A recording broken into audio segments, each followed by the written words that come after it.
I'm not going to say who, only because I thought, well, if I die or retire, which I will never retire from this character unless I can't do it. But what do you guys think? I thought about his. Oh yeah. Don't tell anyone. No. The TFS character, the guy? Never heard of him. Okay. I'm still waiting for my voice to mature. It's been a while, and I don't know that that's ever going to happen. My daughters, for some reason, just don't think that anyone actually has a lower voice. They think that because all of my friends are voice actors. And when they come over, they all sound like Monica, so my kids don't know what like low female voices sound like. Yeah, seriously, I just want to be like Frank Welker and just, be voicing teenagers when I'm in a nursing home.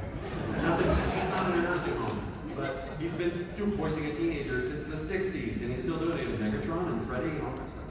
All that stuff is like, I want to stay on this until we are literally on our deathbeds. Yeah.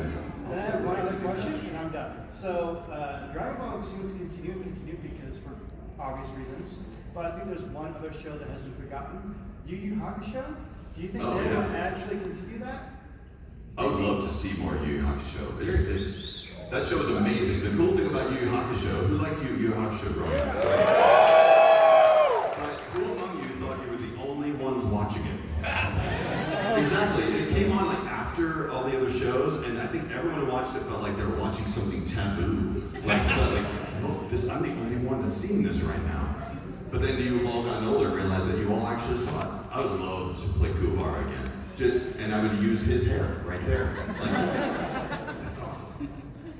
Hi, my name is Chris Newhart, and I just wanted to ask you guys, it doesn't matter who wants to answer, but what best advice would you give to anyone that's trying to follow in your footsteps and be a voice actor or voice actress? That's a good question. I will say we are all older, and technology has changed. So usually what I tell people is the best thing you can do is talk to some of the younger folks because they know exactly how to go about it.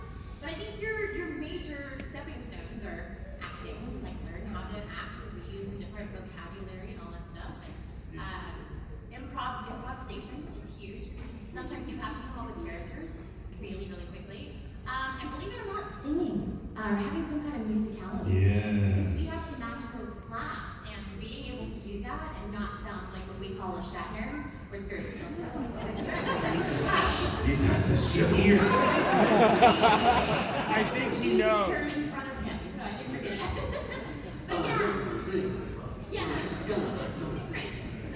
he's great. But yeah, just being able to know the lingo and get yourself out there. But whenever it comes to like the specifics, I'm like, find the young actors, because we've been doing this for over 20 years, so technology is cheap. Well, and to that end, when we started, it was a much more complicated process, and now because of the pandemic and also technology, you can record at home a lot. And I don't love that. I like working with the director when I audition, but sadly, to me, the industry has switched toward that. So you really need to understand, you need to take acting classes, maybe voiceover class, you need to have a home studio, which isn't terribly expensive to do. And you need to know how to use your audio gear and communicate with audio engineers as well as directors remotely. And a lot of times, like I had Nickelodeon, I just sent a detailed list of all my gear. Then I had to do a sound test and send in all that for when I did this show with the Casa Grandes. And so the technology has changed in a way to where you need to be a bit of an engineer as well as a technical guy for Source Connect and Zoom. You have to know all that stuff.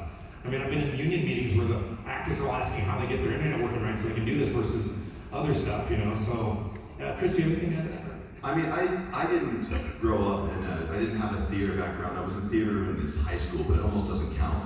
And I took a different path. But you sang opera in college. I did. It's true. I had a creative path, and I love doing that stuff. But I am a firm believer in throwing as many darts at the dartboard as you can, because I've never liked to close any doors behind me. When anyone ever asks if I can do something, I always say yes, and then I figure out how to do it really fast and better than everybody else, and then turn it around or find someone better and hire them to do it. But I feel like you have to kind of look at the community and where you are and figure out how you can best get close to what it is you want to do where you're at.